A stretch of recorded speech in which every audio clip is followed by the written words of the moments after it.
So this is a slow down talk. This is a let's lean into being. Let's bring back personhood. These are the things that are missing in our culture. We have a tendency today to bow down at the altar of science and efficiency. We've become captivated by the things of man, and we've lost sight of the things of God. We fail to be impressed by the beautiful, eternal soul of a little baby, and we're amazed at the thought of going to Mars and self-driving cars and gadgets, little things that aren't going to be here tomorrow. And so it's very important to recognize that as women, we have this really cool calling to actually push against the waves of progress. Sounds pretty backwards. However, it's absolutely necessary, because when we get so caught up with progress, we get so caught up in worshiping technology and worshiping the next biggest advancement, and we fall into this false ideology that we're always improving, that everything is better, the things that we as human beings are creating. That's where it's at. But that's not true. That's not why we are on this earth. We're on this earth to know God, to love Him above all things. And when we get too caught up in the waves of progress, we get a little too impressed by our own accomplishments, by how useful we think we are, how accomplished we think we are. We start to fall prey to the glittering objects of this world, the glittering pretty things that aren't going to be here tomorrow and aren't going to help us attain salvation. And so we really need to slow down and lean into the personal, the relational. There was this great snippet from this podcast, Catholic author and comedian Jennifer Fulwiler, where she made this point saying that so many moms today are on their phones a lot. And I think the reason for that is that they're looking for their tribe. They're looking to find the person who's going to say, hey, you're not alone. You're not supposed to do this by yourself. And I think she's onto something. We were created in love and for love. Ultimately, God, we are His. But here on earth, we're created for each other. We're created for those relationships, right? We have souls that are entrusted to us depending on what our vocation is. And so we can see the love of God in the relationships that we have. But with the advent of technology, we've become a little bit more isolated. Maybe we can get same-day shipping, but you can't same-day ship a community. And so I think it is true that maybe a lot of us are turning to our phones, are turning to the internet to try to find that friendly face, to try to find our tribe. Because I do think there's a sense of panic of, hold on, I feel isolated, I feel overwhelmed. Where do I go? Who do I turn to? Am I doing enough, right? We're so preoccupied with what we're doing. My grandmother would love asking people, how are you? And taking note of how many times the response was, busy. Finally, she couldn't take it anymore. She just let it out. What, do you think you have a patent on the word busy? Everyone is busy. I'm asking how you are. How are you? How is your heart, right? I'm asking about your person. But unfortunately, and I think this coincides with what we were talking about earlier, is that we've become so preoccupied with our worldly accomplishments and successes that we equate busy with productivity. If I'm busy, I'm living my life. I'm doing something good, right? Because I'm busy. I'm not just wasting away. I'm busy. But busy doesn't mean you're fruitful. It doesn't mean that all those things that are taking up your time or bearing fruit are bringing you closer to God, or bringing those around you closer to Christ. So we need to break up with this busy obsession. It's not an honor. It's not a badge. And we need to stop treating it like that. We need to lean into, how am I called to be fruitful? And you might find that it's doing less. It might be spending more time with your family. It might be being more present. It might be getting to know your neighbors. It might be something small. And that's okay. We're too mesmerized by the big grandiose things, and we need to recognize the glory of the mundane, right? Because that's where we can start to find the eternal, right? The eternal in the everyday, those little moments that can remind us that our eternal home is heaven. A lot of us don't live next door to our parents. We might find that we don't have neighbors that we know. We might feel a little bit isolated. We might feel that I have to do it all by myself. And whether it's because we're alone or we're perfectionists who feel like I have to do it myself because it needs to be done right, that desire to always be in control and to be doing and busy and then feeling isolated and burnt out is not bringing about a flourishing community. They're not bringing about those real lasting relationships. And this is where we have to have a little bit of an ego check, I think. When God created us, He didn't create us because we're useful. God didn't need you. First thing in the catechism, God is perfect in and of Himself. He doesn't need you to exist. He created you out of love. He longs for you to be in heaven because He loves you. You don't have to prove your worth. It's not oh, look, God, look, I did all these great things. I know you couldn't have lasted another day without me. No, it's all out of love. God created you not for utility, but for love. And we can think of this. This isn't a put down. It might feel like a blow to our egos when we are kind of consumed by these notions of doing, and busy. But you can see the beauty of this in the relationship of a mother and a baby. A mother doesn't love her baby because her baby can redo her kitchen for her, or her baby can change the oil in her car for her, right? The baby isn't useful.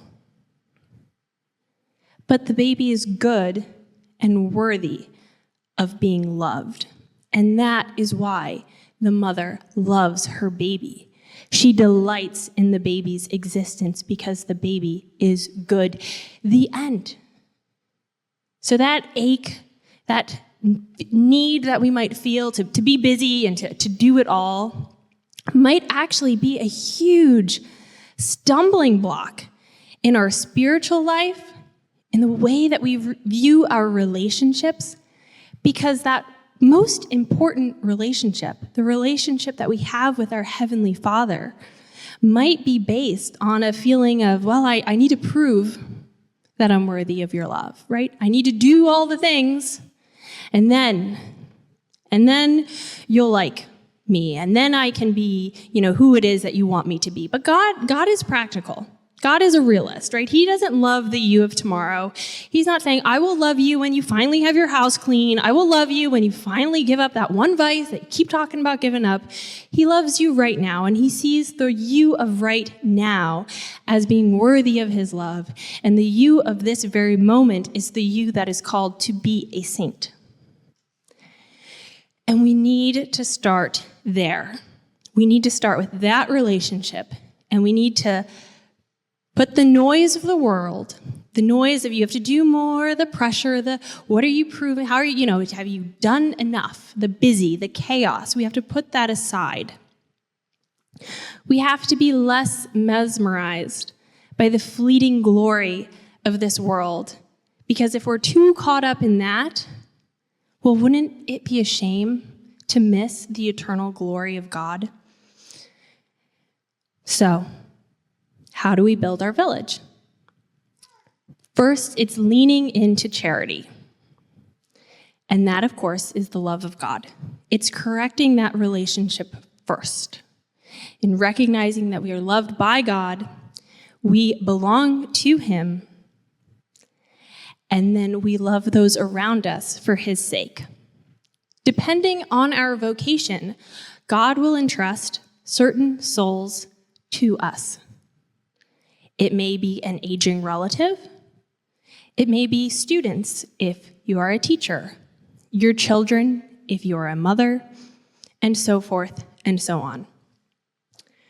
True charity demands that you first attend to the needs of those God has placed in your life, the souls that God has entrusted to you.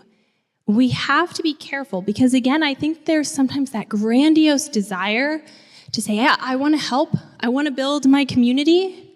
I want to go out, and maybe I'll neglect my children, or I'll neglect that relative who needs my care so I can go do the big thing. The big thing is exciting. The daily little struggles that get to be monotonous are not always that exciting, but that's where we need to start in order to build our villages. We have to recognize the season of life that we are in, the vocation that we have been given, and we need to acknowledge the dignity of those little moments, the dignity of the mundane, the dignity of the monotonous. That's not easy. Sometimes that little cross, that's whatever it is, whether it's the baby waking up every hour or, your relative who you need to help out who's always complaining and it's constant, right? Those little crosses might be harder to carry than maybe that one big colossal thing. Because you have the energy, I can step up to this challenge. But the little things, they wear on us over time. And so this is where we have to recognize that's okay. I can lean into the love of God. I cannot do it on my own. I need His grace. I need to learn to love with God's love. I always think of Simon the Cyrene when Christ is walking to Calvary, and there's Simon. Simon doesn't want to be there, and he's pulled in. And he's like, please no, I do not want to carry this cross, right? But oh my goodness, if Simon knew that he was helping carry the cross of Christ, that he was given one of the biggest, most beautiful honors, wouldn't he have run to our Lord? Wouldn't he have willingly embraced it? But no, he was like, I don't want anything to do with this. Please get me out of here. And yet that's how so many of us show up to our opportunity to walk with Christ to Calvary. Whatever that little suffering is, whatever that cross is that we're carrying, we have the Simon response. Really? I have to help? But we are comforting our Lord. And it's a beautiful honor. So, let us bring back the dignity of the mundane. In doing so, we can find the joy of the mundane, of living each little moment well. And then we can be filled up with the abundant love of God and turn to the person next to us and say, all right, I'm here. What is my next step? Where am I needed now?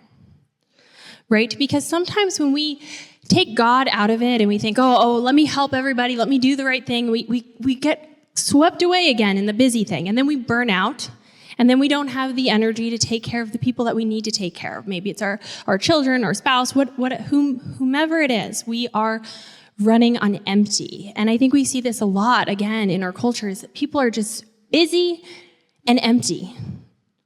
And that's a terrible combo. Because when we're busy and empty, we're tired, we're short, we don't have the patience to carry the daily monotonous cross. We don't have the ability. We're too tired to see the goodness in the little things, right? So we need to recognize priorities. Priorities are so important, right? We need to start with the love of God and allow Him to fill us up with His love, and then extend that first to the people that we've been entrusted to care for. And then we can ask ourselves, what's my next step? Where, Lord, do you need me to go now? This is what will pave the way to fruitful living. One of the things that can be really difficult in trying to build community or bring about fellowship is feeling awkward.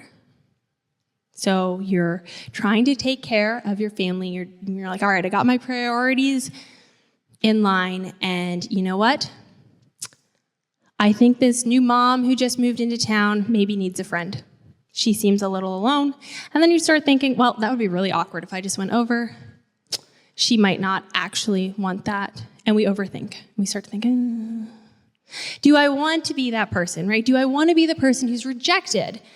And I think this is what we have to also recognize, that we have such a warped script that runs through our culture. It's made us so consumed with things like busy, awkward, how we're perceived, all of these things. And Mother Angelica has this amazing quote, and I love it, and I let it play on repeat in my head. And it is, unless you're willing to do the ridiculous, God will not be willing to do the miraculous. So we have to be a little willing to be a little ridiculous for the glory of God. Because ultimately, we're trying to serve Him, and the love of our neighbor is pouring out from a love of God, and recognizing that these are His little ones. We need to assess where we are, what season of life we are in. This is one of those really nuanced topics because everyone is in a different season. Everyone has a different vocation. So to say, this is what you all need to do, this is why a doing talk falls flat.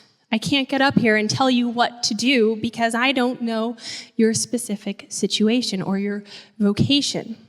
So we have to recognize that this is going to be very nuanced. So we love in layers is a nice way to think of it. We're all in a different layer. We all have a different amount that we're capable of giving. And that's good. That's beautiful. That's part of God's design. So what layer am I in? That's a great question to begin with. Am I in a small little layer where, you know what, I just had a baby, I have a bunch of other children, I'm exhausted, I'm worn out, maybe we're hitting a financial crisis. Reality, I probably don't have a lot to give. Maybe if I start babysitting my cousin's children, that might not actually be the charitable thing, because I might just be going crazy and screaming and no one's going to be happy. And then my wonderful, grandiose deed is not a wonderful, grandiose deed. I'm just bringing about more misery. And so we have to be brutally honest with ourselves and know the appropriate boundaries. So saying, you know what, I can't. I know you're going through a hard time. I know you need someone to help you watch your kids. I can pray for you. I will check in with this mom. I know she's struggling. So you know what? I'm going to set a reminder on my phone, and it's going to go off every day or every other day or every week to remind me, text her, check in with her. That's something, and that's not for naught. Because we are missing the personhood component. I remember when my daughter was born, and my recovery was not going according to plan. And my doctor told me, you have to be in bed for 2 months, you have to be on all this medication. And I would just sit and cry. And then my baby girl would cry, and then we would just sit and cry. And I had no idea what to do, because the reality of, wow, I'm suddenly surrounded by so much love and so much goodness, but I feel so isolated, and I don't know how to make sense of this. And I'll never forget a friend of mine who lives over an hour away. She has a bunch of kids, sent me a text and said, look, tomorrow I can get a babysitter, and I'll drive out, and I'll sit with you, and you can just cry. That was all I needed, was to know that someone understood and someone was willing to say, I will make sure that these necessary things are taken care of, and this is when I can show up. Right? So maybe we have more time to give. Maybe we have the capacity to reach out and do a little more. Maybe we're in a layer that's somewhere in the middle, right? Maybe we can make meals for someone. Or maybe we have a lot of time. Maybe we're in a season of life where we have, maybe we're single and it's like, I have my job and I would love to do something else. Or we have adult children and you want to give back, right? Maybe I can lean into a mission of hospitality. Maybe I can help mentor other women. There are so many opportunities. But I think what we need to recognize is it's not about finding friends. When we think of building a village, I think sometimes we fall into the mentality of, oh, good, I'll have friends. I'm going to find a lot of friends, and this is going to be great. I would love to have friends. Friendship is important.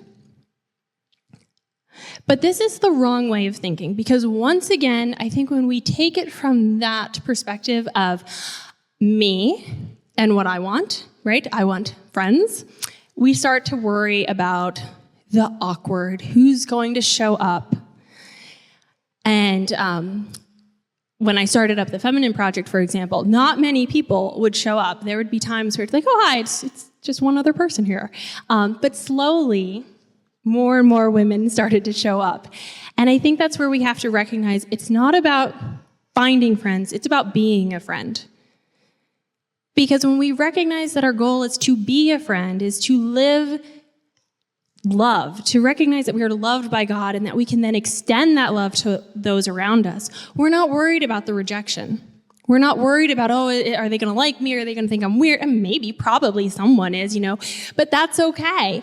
The goal here is just to be a friend. And if they reject you, it's okay because you're just acting out of love. You don't have to stay up all night worrying about it. It's all right. You're just attempting to share the love of Christ with those around you. I love to think of it as like the love of Christ is just pouring out of his heart. And we're just like trying to soak it all up. And it starts overflowing from us. And then it can start to impact the people around us, right? It's just this it's like a water fountain. It's just coming out because that's really what it's about. It's human love is finite. Human love is imperfect. Oftentimes our own selfish desires get in the way, but the love of God is abundant. It is perfect. It's never ending. And so choosing to be a friend, to first start with the love of God and how can I extend that to my neighbor is really where I think we find the ability to be charitable, to live loved, and to build up a community. So again, this is not a doing talk. This is a being talk. This is really leaning into the love of God and recognizing that our culture is starved for the personal. It's starved for the relational. We all long for a place where we feel at home and at peace and seen and understood.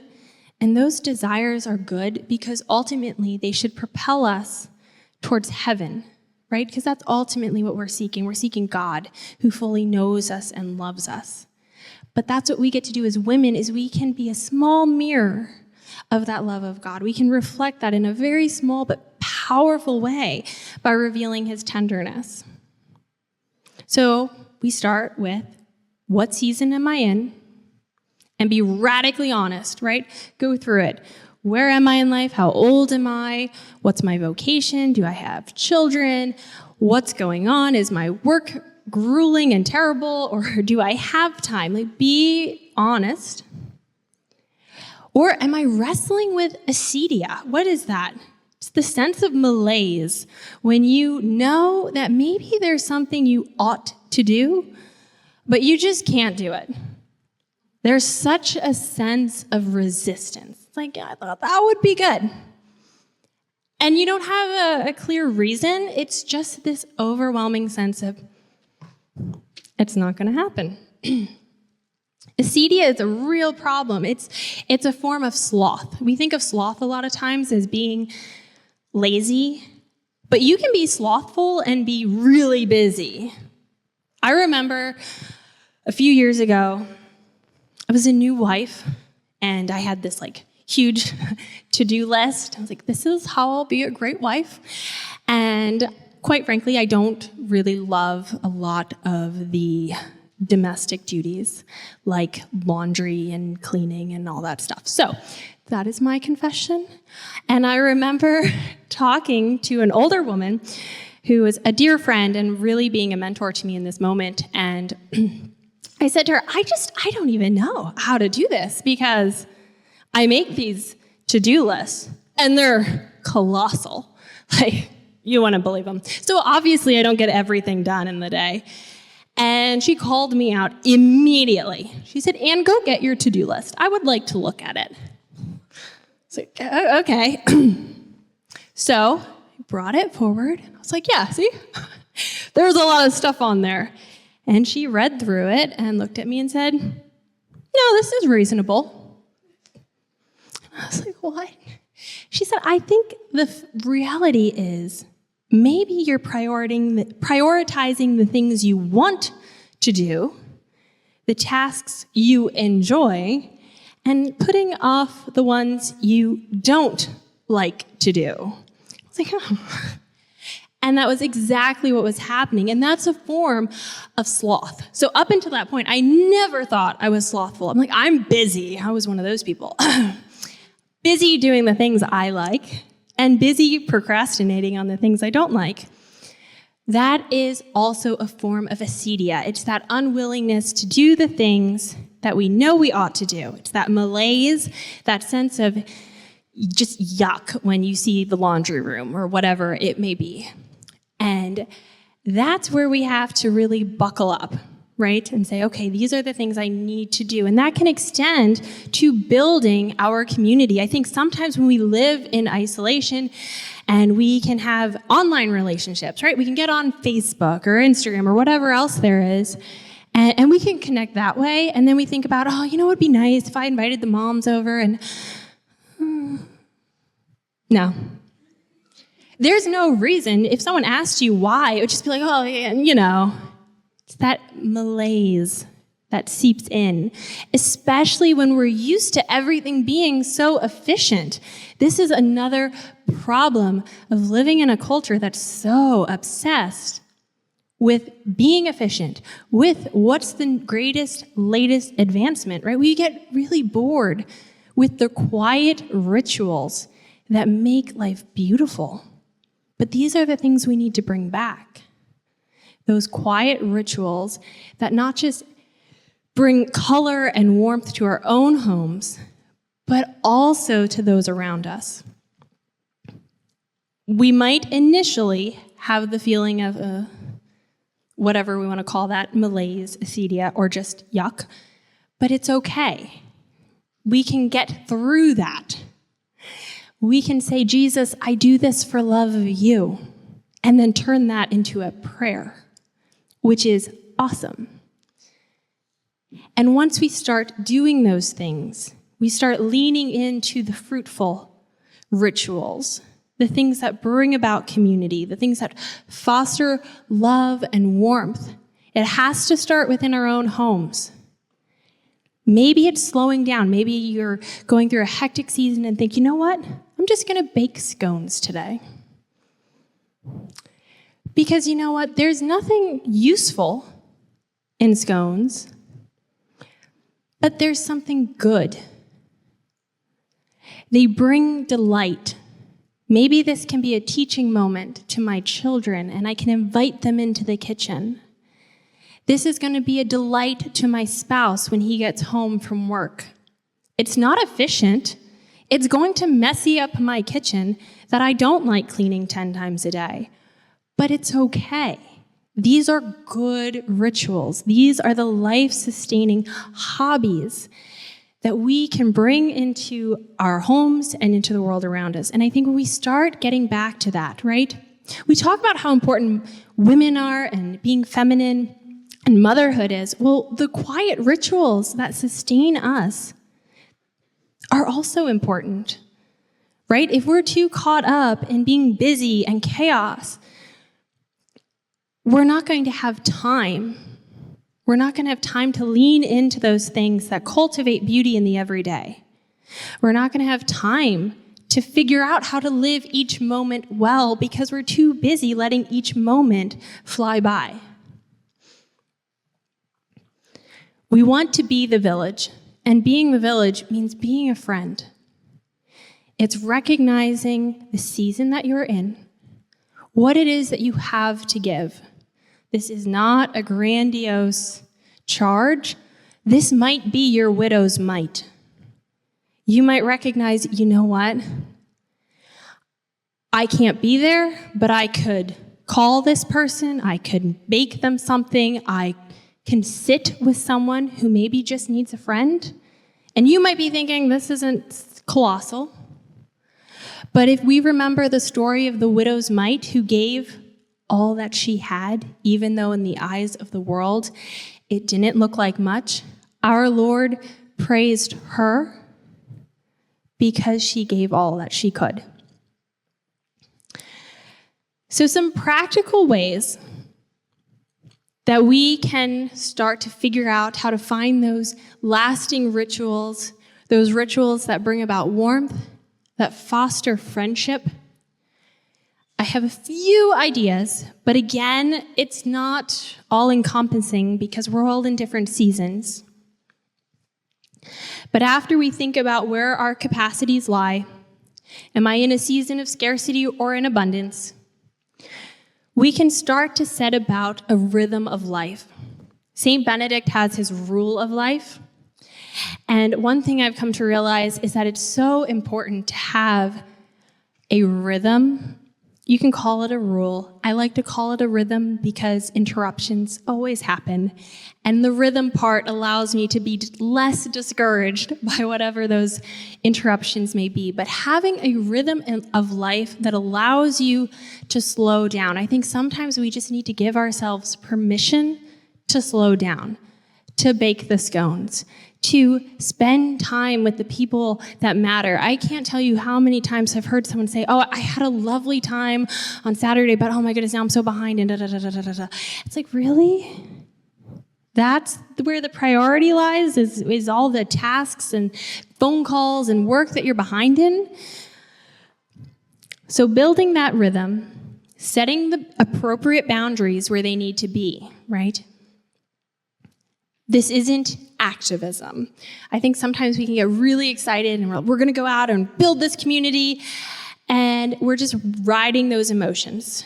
And when we ride the emotions, when acedia, the malaise, when that comes in, then we're discouraged and we quit. So we find a healthy rhythm of life, something that allows us to have the time allows us to figure out where we have the time. It allows us to figure out what it is that we have to give, and allows us to truly assess the season that we are in, and then we go from there. So for example, it might be hosting a Sunday potluck or brunch, especially if you are single and you're looking to build a strong community. Maybe it's starting up porch chats, inviting women of all ages to come sit on your porch or in your kitchen or wherever and have a sort of mentorship, right? Have a cup of tea and just talk, learn from one another. You know, we're not getting together anymore as women to do our laundry and then learn the wisdom of other women, right? We're kind of on our own, doing our chores. We're not coming together. So we need to build in that intentional time.